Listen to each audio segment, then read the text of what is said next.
Okay, let me start with a question. What was the last podcast episode that truly moved you, that made you sit in your car after arriving at your destination just to finish listening?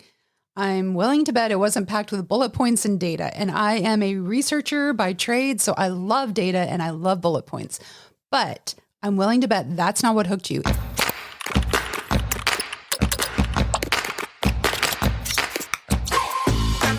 Welcome to Fearless Podcasting Academy. I'm your host, Dr. Stephanie Dean. I've always lived in two worlds, one filled with the magic of storytelling and language, and the other wired with technology and innovation. And through the years of research and teaching and hands-on experience, I've been obsessed with one question: what makes a message truly resonate? And that's why I created the Fearless Podcasting Academy, where creators and entrepreneurs and change makers come to ditch self-doubt, amplify their voices, and build podcasts that demand attention.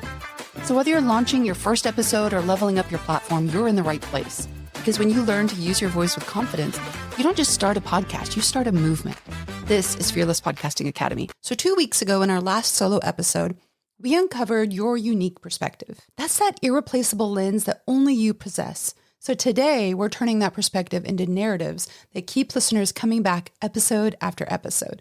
So by the end of our time together today, you're going to have a powerful storytelling framework that creates genuine emotional connection, strategies for structuring compelling narratives, and an ability to find stories within your expertise that audiences will crave, even if you don't consider yourself a natural storyteller. Because here's what I know for sure: your expertise might attract listeners, but it's your stories that will make them stay. I feel like I say this in every episode, but it is the truth. It is your stories that will make them stay. So let's unlock that storyteller within you. Let me start with a question. What was the last podcast episode that truly moved you, that made you sit in your car after arriving at your destination just to finish listening? I'm willing to bet it wasn't packed with bullet points and data, and I am a researcher by trade, so I love data and I love bullet points. But I'm willing to bet that's not what hooked you. It was the story around that data that transported you, that made you feel something. Well, there's neuroscience behind this. So when we're presented with facts and figures, our brains activate two regions. One's called the Broca's and one is called the Wernicke area. That is where we process language. So when we hear a story, our brains light up as if we're experiencing the events ourselves. That sensory cortex or that motor cortex, even our olfactory, the part that we can smell stuff, can activate during a well-told story. That is why you can forget a statistic minutes after hearing it, but you will remember a story for years. So I did learn this lesson the hard way. When I first started my podcast about leadership, I packed episodes with research and frameworks and expert advice, and the feedback was, well, that was informative, but forgettable, or kiss of death, boring. Everything changed when I started weaving stories through those same concepts. A leadership principle went from an abstract to unforgettable when illustrated through the journey of a reluctant leader facing a crisis. My download numbers doubled in 3 months. This is what I call the story advantage, the ability to transform expertise into experience through narrative. It's not just a nice to have for your podcast. It is essential if you want your message to stick and to spread. Because the truth is, and I keep saying this a lot, but let me put some truths in here for you. In an information abundant world, like we have Google in our pockets, we can look up anything, right? Facts are commodities. Anyone can Google statistics, but your stories, the ones that illuminate your unique perspective, remember we talked about that? Those are irreplaceable. They are the bridge that connects your knowledge to your listener's heart. Okay, let's get tactical with 3 storytelling frameworks that you can use immediately in your next episode. The first one is what I call the transformational triangle. And this simple structure has powered everything from ancient myths to modern TED Talks. It has 3 points. Number 1, the struggle. Start with a specific challenge or tension. Number 2, the shift. I want you to reveal the turning point or realization. And number 3, the new reality. Show it's different as a result. So let me demonstrate with a quick story. I once worked with a client, we're going to call him James. James is his name today, who was launching a podcast about mindfulness for entrepreneurs. He had meditation credentials and business experience, but his episodes felt flat. During our session, I asked him about his personal connection to mindfulness, and his eyes immediately filled with tears. 5 years earlier, his startup had imploded along with his health and his marriage. His doctor handed him a prescription and a business card for a meditation center saying, "Take these pills if you want, but this card might actually save your life." This meditation center became his lifeline. The practice not only restored his health, but transformed how he built his next business, one that would eventually sell for 8 figures. Okay, so did you notice the transformation triangle there? The struggle, business and personal life collapsed. The shift, which was reluctantly trying meditation, and his new reality, renewed success with different principles. So when James started sharing his story in his podcast intro, listener engagement tripled. People weren't just learning about mindfulness techniques. They were investing in his journey. He put his heart into it. They could emotionally connect with him, right? Okay, so the second framework is the curiosity loop. Our brains are hardwired to seek completion, to resolve open questions. So I want you to use this by doing 3 things. I want you to, 1, open a knowledge gap. Start by raising a question or mystery. Number 2, I want you to promise a resolution. Hint at the answer. Give that little hint. And number 3, I want you to create a meaningful delay before closing the loop. Okay? Think about how the best podcasts use this between segments. They don't just say, after the break, I'll share the 3rd technique. They say, after the break, I'll share the counterintuitive approach that completely transforms how this works, the one most experts miss entirely. That builds your curiosity. That's going to make you want to stay and find out what that one transformation is, right? And then finally, there's the contrast framework. I want you to establish, and again, we're doing this in 3s today, right? We got our triangles going. So number 1, establish the familiar reality. This is what everybody assumes about it, right? This is the contrast framework. You're going to establish a familiar reality. Everyone assumes this thing about that thing. Then I want you to, number 2, introduce a surprising alternative, which is your insight. And number 3, I want you to bridge the gap. How do you move from one to the other? That is your unique perspective. Remember, you're going to talk about how you bridge that gap. This structure works brilliantly for introducing new concepts because it grounds them in what listeners already understand before expanding their perspective, right? So take a moment now to consider your next episode. Which of these frameworks might serve your content best?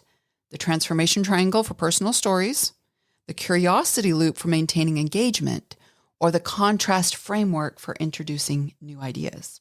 Now, I want to help you find some stories within your expertise, because when you're learning this new thing, you might get overwhelmed and think, okay, I can't think of anything. What stories do I have? I hear this all the time from experts, but I don't have any interesting stories, especially in these technical or specialized fields. Let me tell you right now, that is never true. Never, ever, never, never. Taylor Swift, never, ever. The issue isn't a lack of stories. It's knowing how to recognize and extract them from your experience. Now, let me share 4 story mining techniques that work for any expertise. I'm sorry, it's not a 3 this time, it's a 4. That's okay, we'll be fine. So first is the mistake method. Some of your most powerful stories come from moments when you got it wrong. The financial advisor sharing how they mismanaged their first investment, and that teaches more memorably than any theoretical explanation of market principles. It's okay to be human. It's okay to say that you made a mistake. It's okay to learn from that mistake and then tell people and teach people how you learn from that mistake. So I want you to ask yourself, what mistakes have I made in my field? What did they teach me that conventional wisdom doesn't capture, right? You learn more. I used to tell this to my students all the time because I really feel like in our culture, in the US culture, I've taught in Sweden and I've taught here. So in the US culture, I feel like that we teach to the test too much. Too much. We have ingrained, and here I'm going to go off on my own little tangent, but that's okay. We're all here for it. We have ingrained our students to fear the test, right? Teach it. They take the test. They either pass or they fail. We've lost the ability to fail safely. And I used to tell this to my students all the time, that if I see you trying, I will bend over freaking backwards to help you figure it out. I just want to see you try. I want to see you fail some. That doesn't mean you're going to fail the class or fail the grade or lose your scholarship. Those aren't the stakes. The stakes are, I want you to fail and then learn from that failure and then conquer it, right? I want you to learn from your mistakes. It is okay. We don't have to fear them as much as we currently do. And I think we've trained people to that, and it sucks. And I hate that. Okay. I'm going to step off my soapbox now and give you the second one. The second one is the question trail. I want you to think about the questions clients or colleagues have repeatedly asked you. Each question likely has a story behind why you know the answer. You journal this, right? Start free writing all of the questions that you've gotten.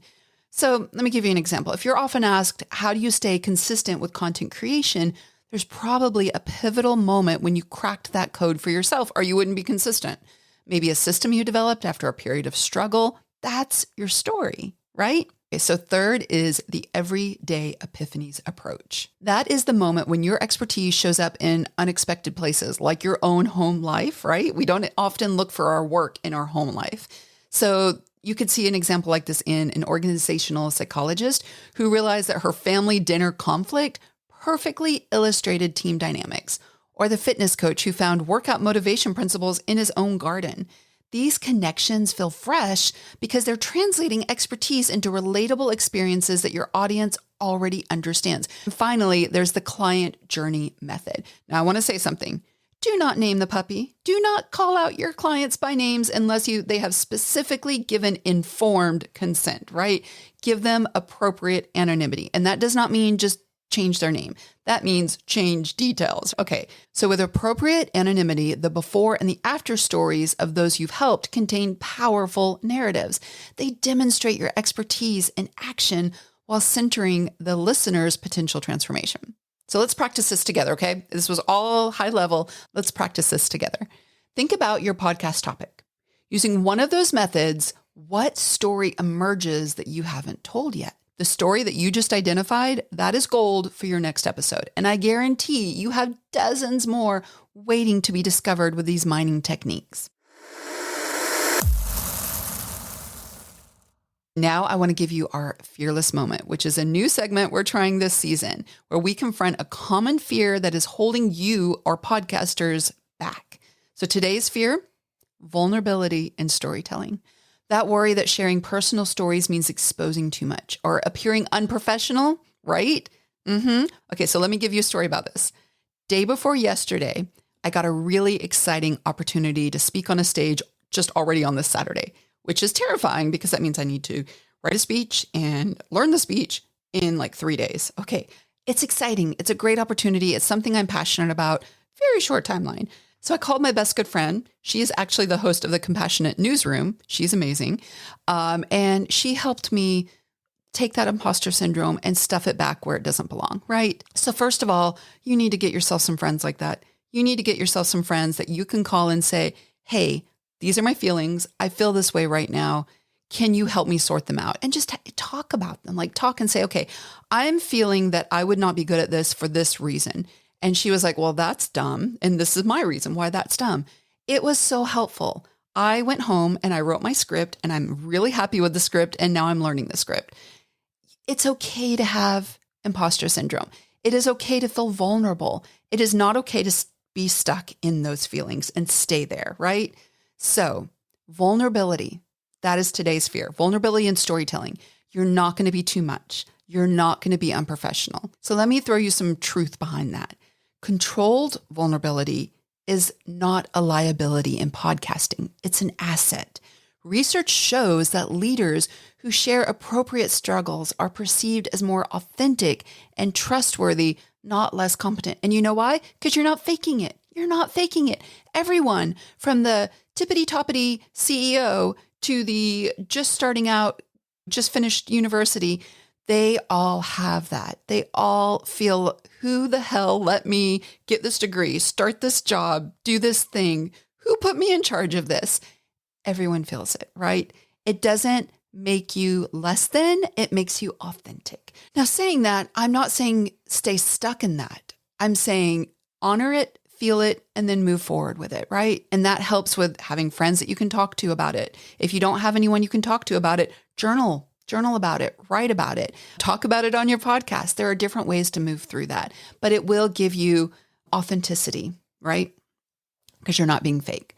So before you do that, though, I want you to ask yourself 3 filtering questions before sharing. Does this story illuminate something meaningful about my topic? Or does the vulnerability serve the listener's journey and not just my catharsis? Having said that, the internet is not your therapist. There are a lot of mean trolls out there, right? There are a lot of mean trolls out there. So does my being vulnerable in this serve the listener's journey, not just my catharsis? And have I processed this experience enough to share it with a perspective, right? So if you are in the middle of processing it, you may not have moved out of it to be able to have the experience to then share it with your audience. Okay. When the answer to all three of those is yes, you have found your sweet spot of storytelling vulnerability.